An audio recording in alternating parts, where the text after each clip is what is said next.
The Heat made some changes to the starting lineup and ended their losing streak by beating the Brooklyn Nets.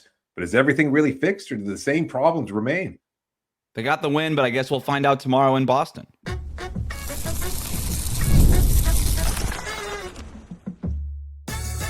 You are Locked On Heat, your daily Miami Heat podcast, part of the Locked On Podcast Network, your team every day. All right, welcome to Locked On Heat, your daily podcast on the Miami Heat, part of the Locked On Podcast Network, now the #1 sports podcast network. Whether you're tuning in on YouTube or on your favorite podcast app, thanks for making us your first listen every day. Join the Cookie Gang. Become an everydayer. That means subscribing, tuning in every day, Monday through Friday, and signing up for the Everydayer Club with the link in the show notes. I'm Wes Goldberg, host of Locked On NBA Daily and Real GM Radio. I'm here with David Ramil. Both of us are credentialed Heat media members who cover this team every day. It's the post-game show, so we've got a familiar segment that we'll get to, and we're going to take your listener questions at the end of the program. We're recording this after the Heat's win over the Nets, finally snapping their 5-game losing streak, and it was the Heat's big three of Norm Powell, Jaime Jaquez Jr., and Kel'el Ware doing it in this one. Spo went with Bam and Ware in the starting lineup, and I think after this game, David, I'm convinced that just needs to be the starting lineup. Ware just adds so much to that starting group, and getting them to on the court for guaranteed minutes, at the very least to start each half, I think throws a different look at the other team. And I think we saw with Kel'el in this one how important those big minutes are for him, not just from the scoring production, but the rebounding, the defense, the blocked shots that turn into runouts on the other side. And then, yeah, the scoring production too, right? Like those dunker spot lobs, that vertical spacing, it just adds so much to this team. It gives them a different look. And I don't know that it's Miami's best lineup, but I do know it's one of the lineups that they have to get to. And when you start it, you're guaranteed to get to it at least twice during the same game. Well, we should add, of course, Tyler Herro missing tonight's game yet again with a toe injury. So that's why Ware was inserted into the starting lineup. I just don't know how it's going to play out once Tyler is here healthy. So I do appreciate what Kel'el brought to the table tonight. He was great. He was solid. His rebounding was phenomenal. His defense was great. His scoring, obviously, a huge impact on Miami's win. He had some really nice moments throughout the game, and he showed some of those flashes that we had seen earlier this season when he was back in the starting lineup. So to see him be able to retain some of that energy and to be able to make a positive impact on the game, and a night when Bam Adebayo struggled mightily offensively, to get those key minutes from Kel'el Ware was huge for Miami in their efforts tonight against Brooklyn. Closed with Ware over Bam in this one. Bam was, I thought, really strong defensively, not so great offensively in this one, 4 for 13 overall. But maybe the weirdest part about Bam's game was the 5 fouls that he had in his 31 minutes. He played 17 and a half minutes in the first half. He looked a little bit gassed by halftime. And then he had a pretty decent third quarter again, defensively, and then offensively he was missing a bunch of shots. But the fouls were what was weird there. I don't know the last time. I would guess, without looking it up, this has never happened, where Bam had 5 fouls in 31 minutes and Kel'el had 1 foul in 30 minutes. Yeah. Just weird. Very strange. Bam seemed frustrated all night. Like, he was looking for calls that he wasn't either getting on the offensive end, and he was being called for fouls on the defensive end that he thought were not. The whistle was kind of all over the place tonight. They were allowing some physicality from Brooklyn, which Miami should have frankly matched, but they did not. And I think they kind of were thrown off a little bit by Brooklyn's overall defensive approach. And they brought, again, that level of physicality that kept Miami from getting some of their open looks and maybe making some of those easy baskets. And Bam seemed to be most impacted by that. It was a pretty bad night from Adebayo. And, as much as I can appreciate what he did defensively, because he did have some solid minutes there and was really good as a rebounder, especially in the first half. Offensively, it was just really bad. And those were shots that were eminently makeable from him. So no excuse to allow the fouls to get to him if that's in fact the case. But either way, he really did not respond the way he should have offensively, especially with Tyler out of the lineup. A weird off night for him. Wiggins goes 3 for 11. The bench, I thought, really struggled in some spots in this game. It was a weird game overall. And when we talked about the keys to beat this Brooklyn team that has, to their credit, been playing better lately, especially on their home floor, we talked about 3 things. Turn them over in order to create transition opportunities. This is a team that in the Nets that does turn the ball over a lot this season. Limit their 3-point shooting, and limit specifically Michael Porter Jr. They did 2 of those things, kind of. Michael Porter Jr. had 28 points, and what you wanted to see him do was stay under 30. I gave everybody the record on the last episode, but the Brooklyn Nets are 1-11 this season, now 1-12, when Michael Porter Jr. doesn't score 30 points. They actually have a pretty decent record when he does score 30 or more points. So they kept him under 30 barely, but they kept him under 30, and that's the important part. He was 10 of 24 overall, so not efficient either. That was a really important part of this too. The 3-point shooting. Well, before I get to that, the turnovers. Brooklyn had just 13 turnovers in this game. Miami had 14, so Miami actually lost the turnover battle, so they didn't do that part.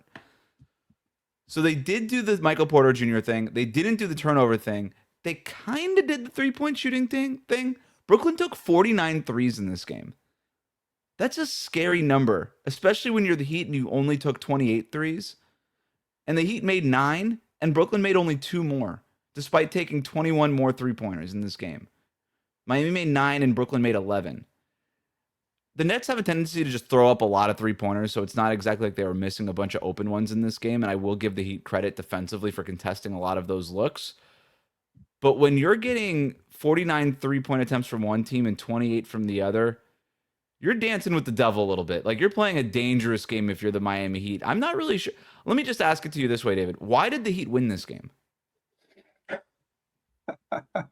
I think ultimately because the Nets, as plucky as they have been, I think they kind of just fell apart in the end, and they got some key contributions down the stretch, made baskets when Brooklyn couldn't find anything couldn't find their way to score late in the game, and just did barely enough. Because I don't think they did anything particularly well. Like, you look at Miami across the board, they didn't defend great, they didn't score at the high volume that we're accustomed to seeing from this group.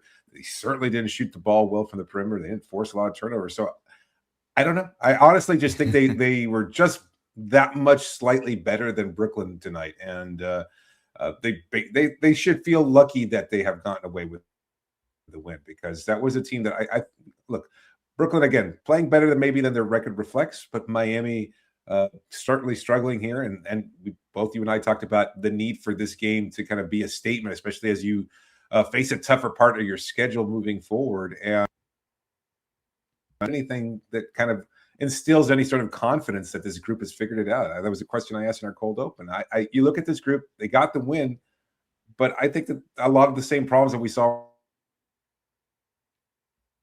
over their 5-game losing streak manifested tonight too. They just happened to face such an inferior opponent in Brooklyn that they were able to pull out the victory, but not through any fault of theirs. I think they were trying to steal victory from the jaws of defeat, of a victory, or steal, I don't know, whatever the expression might be. They barely find a way to win, and they didn't do a good job. They didn't look good doing so, that's for sure.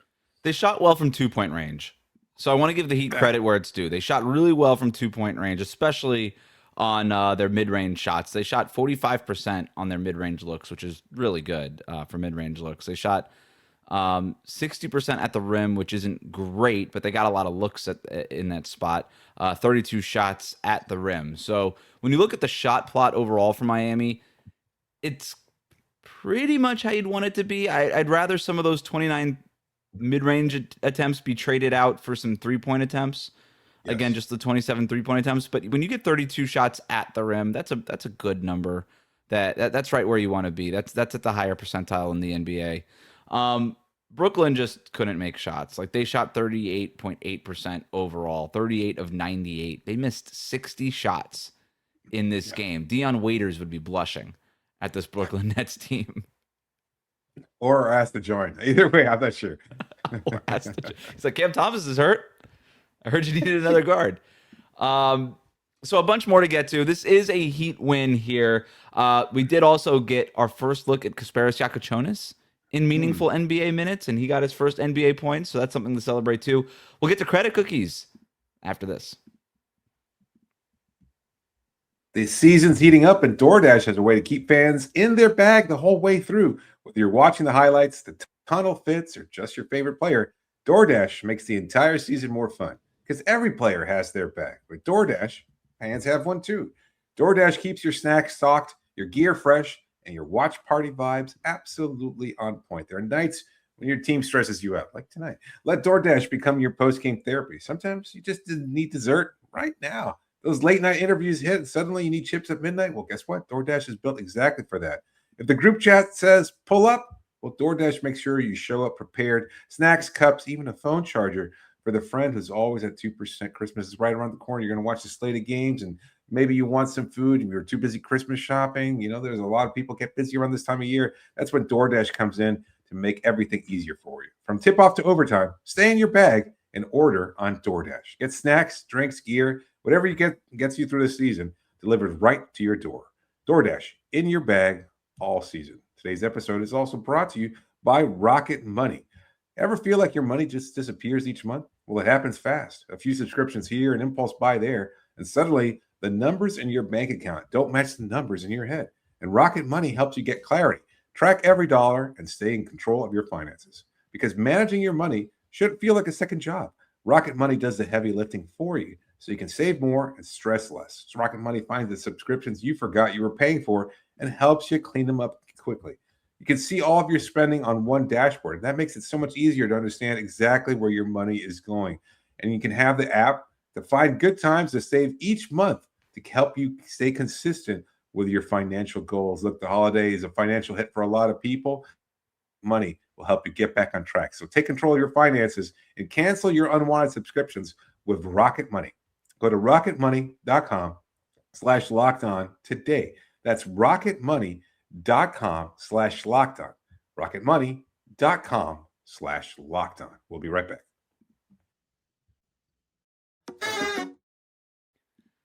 Thanks for making Locked On Heat your first listen of the day. Thank you for making Locked On the #1 sports podcast network. You already live your team every day. Now take it up a level and go ad-free. Join the Everydayer Club today and get Locked On Heat with no interruptions, members-only Discord access, and more. All for just $5 a month or $50 a year. Go to lockedonheat.supercast.com or check the link in the show notes to learn more. You know what that sound is? It's another Heat win, which means it's time for the tastiest segment of Locked On Heat. David, it's time for credit cookies. 10 cookies to give out. Who's got them? I haven't heard this song in a while, so pardon me if I'm still kind of recovering and trying to get used to how we do this again. This is where we kind of recognize the players that did pretty well tonight, right? That's the idea of the segment. Yeah, our first credit Kel'el cookies. Ware, I think he should since December 1st. Yeah, Kel'el Ware gets 3 credit cookies. I think he was great overall statistics. Put up 22 points, 8 of 11 from the floor, 5 of 6 from the free throw line, 12 rebounds, an assist, 4 blocks. I can't recall the last time a Heat player had 4 blocks in a game, but Kel'el was just making an impact on both ends. And you talked about obviously getting the starting nod. He seemed like he had that kind of confidence, and to go to him late in the game, I think was also crucial to kind of just reinstill that sort of confidence, because we've seen his minutes go up and down, and then he gets rewarded tonight, and deservedly so. So Eric Spoelstra making a good call to play Kel'el Ware extended minutes, and he rewards the Heat with his production tonight to help him secure the win. So 3 credit cookies going to Kel'el Ware. It's a great call to start with Kel'el, and a couple of things stand out to me about his game, just beyond just the statistics, right? But you mentioned the floor blocks there. What we wanted to see from Kel'el is not just the volume in blocks, right? I talked about this going into the season. For a guy who was billed as a shot blocker, he didn't block that many shots as a rookie, or even really at the beginning of this season. And then he did start to block shots, but when he blocked the shots, he had that, I'm going to swat it into the 17th row type of block shots.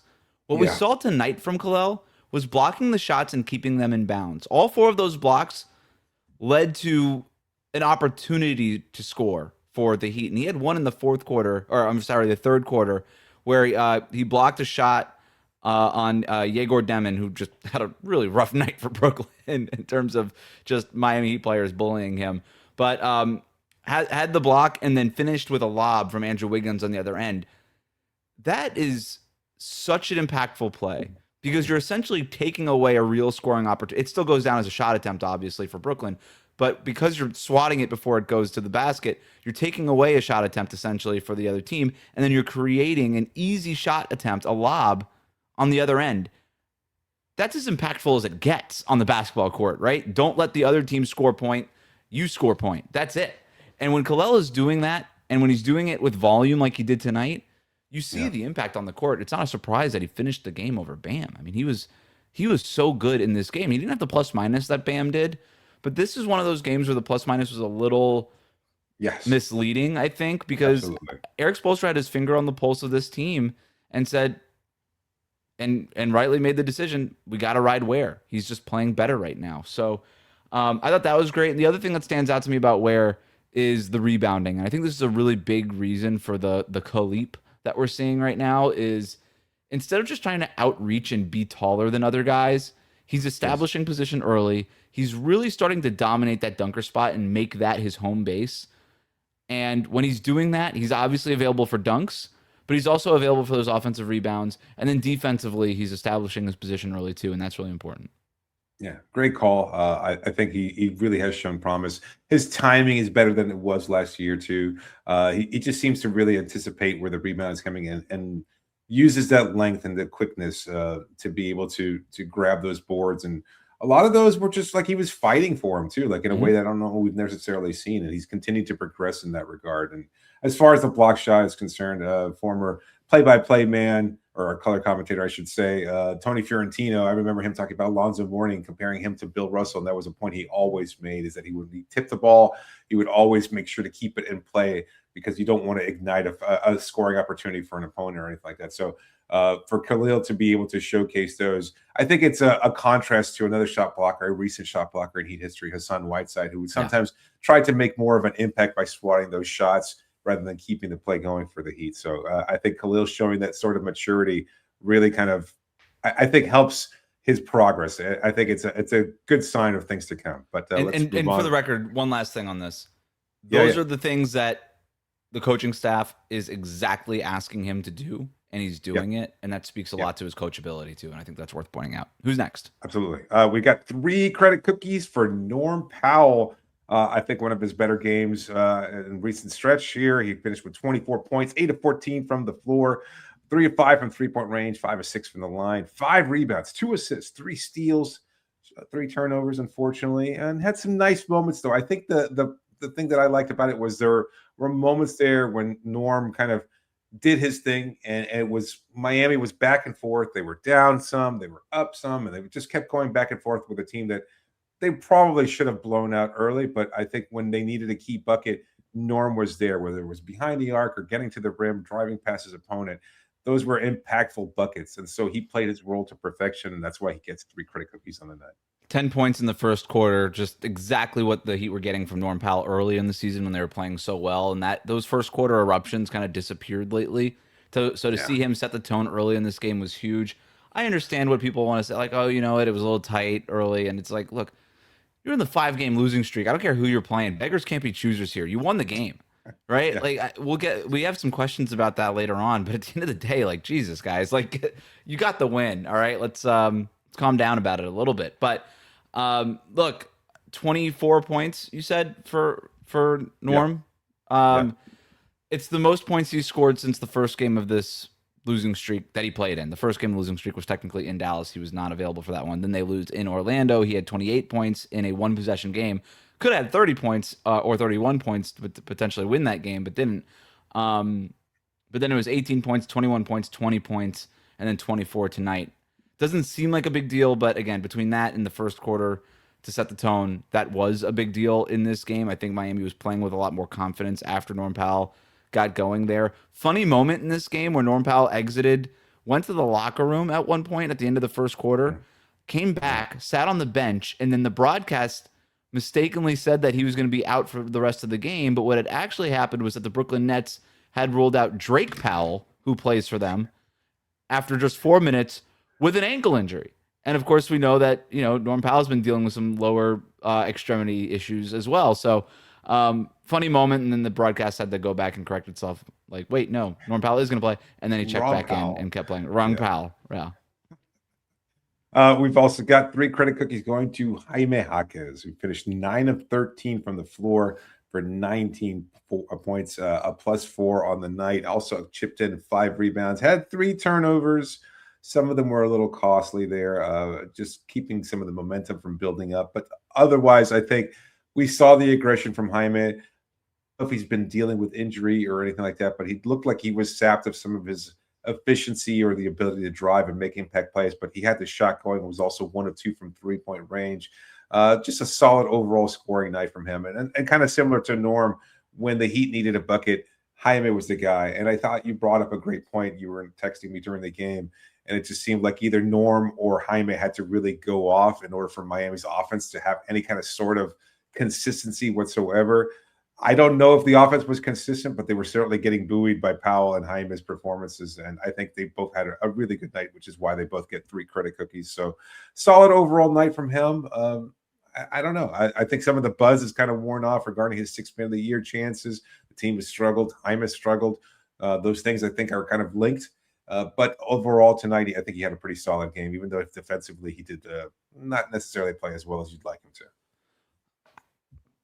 I mean, 3 credit cookies is 19 points on 9 of 13 shooting. I think it's deserved. I thought he was tremendous in this game. And yeah, there was the baton pass from Norm Powell to Jaime Jaquez Jr. The offense is yours. Take it. In the first half, 13 points in 9 minutes for Jaime Jaquez Jr. In his first 9 minutes to start this game. That was huge. Yeah. And did you mention that you thought like he wasn't getting at the rim as much because of a lack of athleticism? No, I think the injury had kind of impacted him a little bit. That's what I'm saying. Like the injury, because I actually would give credit to Brooklyn there. I thought they did a really nice job of trying to essentially build a wall in front of Jaime. Between Clowney and Claxton, having those, like, that is a long team. They bring Danny Wolf in off the bench. There's a lot of limbs and kind of they're all over the place. It's kind of like trying to get through a car wash. I'm not really sure. It's like a car wash that doesn't really know how to be a car wash yet. It's a very young Brooklyn Nets team that doesn't really know what they're doing. But they've just got like these noodle arms just going everywhere. And I thought Jaime was just made the decision early on and just be like, forget it. I'm not going to go through that car wash.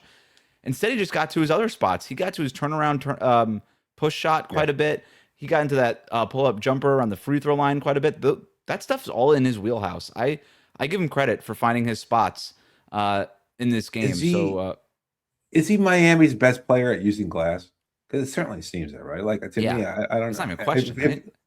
Yeah, I would say so. Like I think he's just really good. His kind of timing off the run too. I think he's just really good, and he certainly knows how to finish around the basket. And I think we saw that today. The mid range was going, the long range shot. He did hit that 1 3-pointer. So he was decisive, and despite the wall of defense that Brooklyn set up, I think he was still able to finish at a high level. So good night overall. Can I guess who gets the final credit cookie? Sure. Because we have one more left. I'm going to go. Absolutely. I think you're giving it to Davion. I am. Yeah, he does. He finishes with plus 11 on the night, 10 overall points, 5 of 11 from the floor, but he does get 7 assists. And I think he was just really impactful. You talked about Demon struggling on the night, and I think a big part of that was being matched up with Davion Mitchell. Not the kind of matchup you'd like. Yeah. He was just very physical, does a lot of good things, just really great defensively, kind of just still quiet at this point in time. Like he does not get enough buzz, and maybe we recognize it. I think a lot of fans do, but it just doesn't seem like he puts up the numbers that are going to draw a lot of attention. But he's quietly been one of Miami's best player, and he's just so impactful, not just defensively, and we've talked about it before, but offensively. He's a huge cog in what makes his team function offensively, and he was great tonight also as a legitimate point guard at this stage in his career.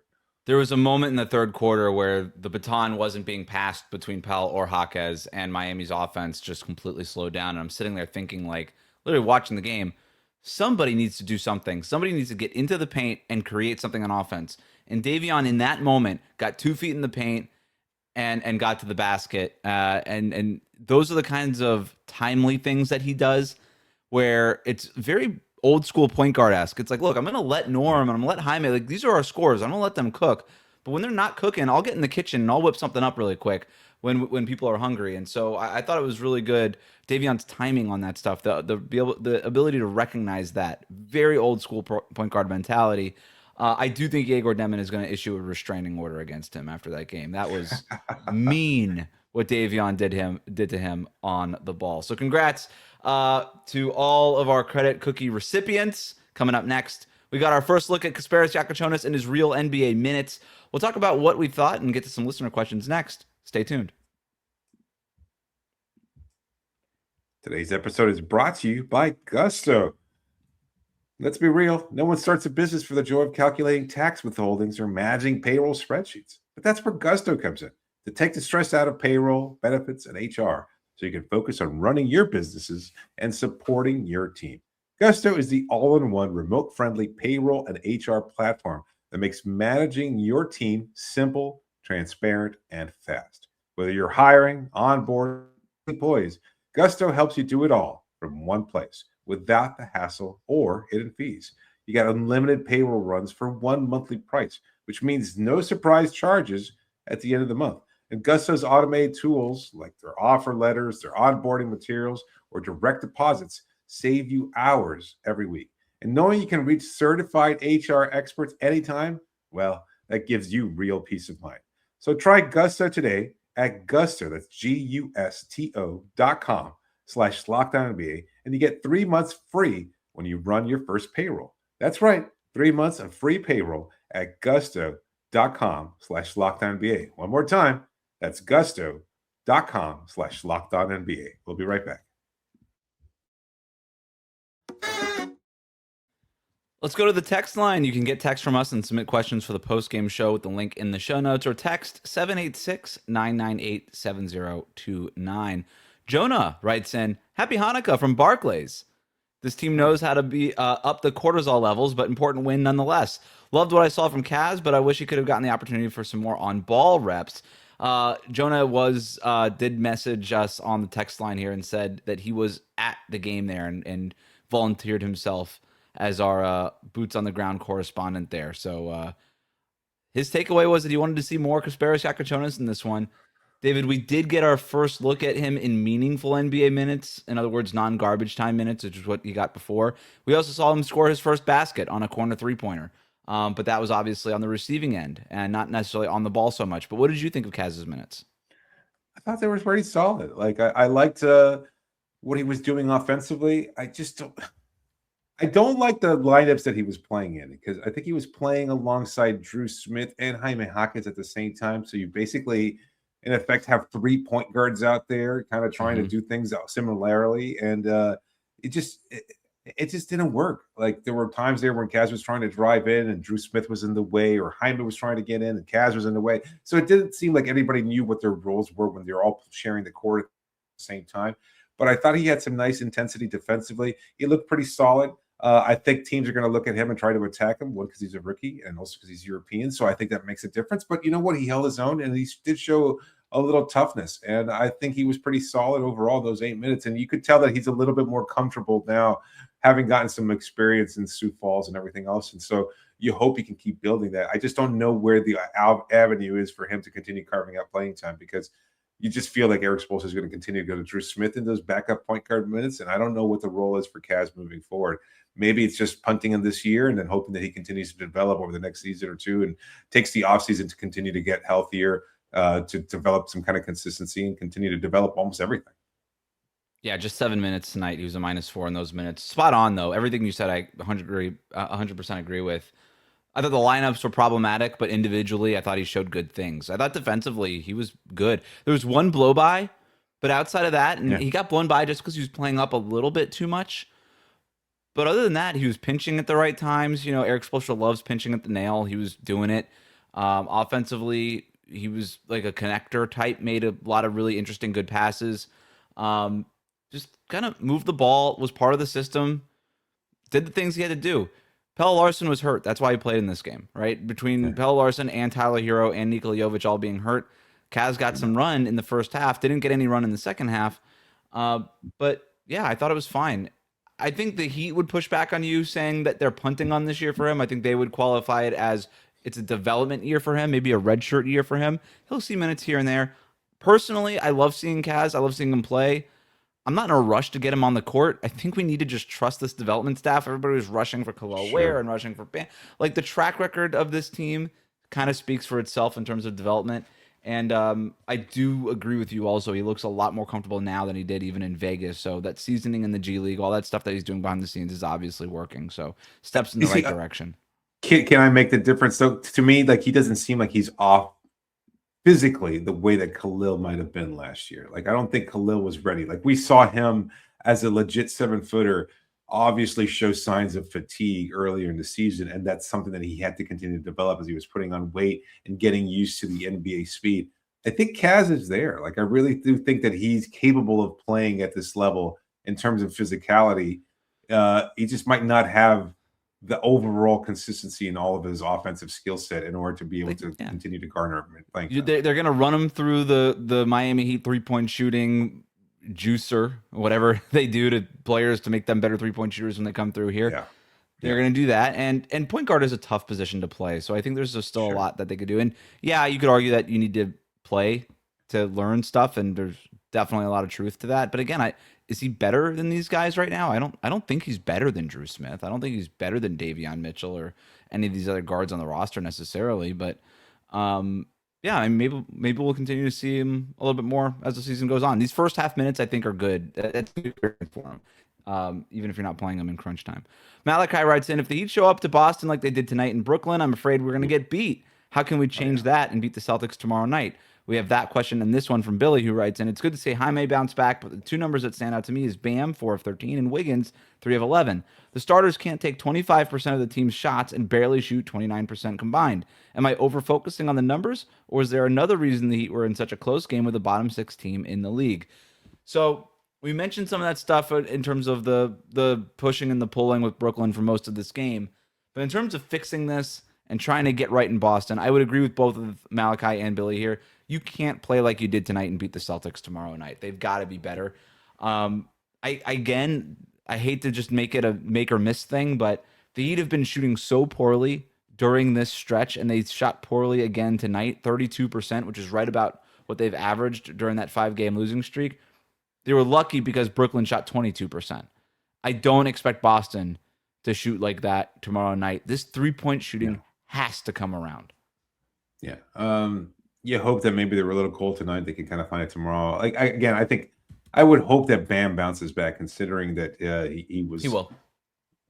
I mean, Neemias Queta, right? Jordan Walsh, who's he going up against tomorrow that he's going to be able to stop him? They don't have the size to challenge Adebayo, and if you're going to run the 2 big lineup, and we imagine that they would probably go with the same lineup tomorrow against Boston as well. I think that bodes well for Miami. So both Khalil and Bam should have big nights. But Brooklyn didn't have the lineup either. I know they've got Clowney and Claxton. That's not an excuse for Bam to have the offensive game he had. I don't want to let him off the hook in this one. I don't care who's out there. At some point, you got to just go do it. I understand cold shooting nights, but Bam was clearly frustrated in this one. He does tend to bounce back, though. We know we've watched this a million times for Bam. Bad game followed up by a good game. Might be the best thing for Miami, actually, is kind of scraping this one out and then getting the big Bam bounce back when you really need it against the Celtics, where obviously you didn't need it against the Nets. Last one here. Flavio writes in a trade for Giannis, do you guys still think that the Heat should include Ware? He has all NBA potential. It's not that we think that they should include Ware. It's that they would have to include Ware because of that all NBA potential in order to get Giannis, David. Yeah, exactly. There's nothing else to add. You have whatever you have available, including Khalil. And look, I think a lot of people want to make the separations. Why is Bam? We've talked about this. Bam being the sticking point for Miami, that they wouldn't be including him in a trade. I don't know that it makes a lot of sense. If you can get Giannis, I think you could pair him with Bam, and I think that pairing still works. I think Milwaukee would probably prefer Kel'el Ware just because he's a young prospect at this point too. So he might be the difference. We saw that was all the difference for Houston in terms of acquiring Kevin Durant this past summer. So a guy like Ware at his young age with his potential, I think it makes a lot of sense too. So if I don't know that there's a trade available where Miami could theoretically keep both Bam and Khalil. And they're not going to make that trade for Bam. I don't think they're going to do that. That'll do it for us today. Thanks for tuning in to Locked On Heat. Make sure you subscribe and follow Locked On Heat to get all the latest episodes. Find us on Twitter and Instagram at Locked On Heat.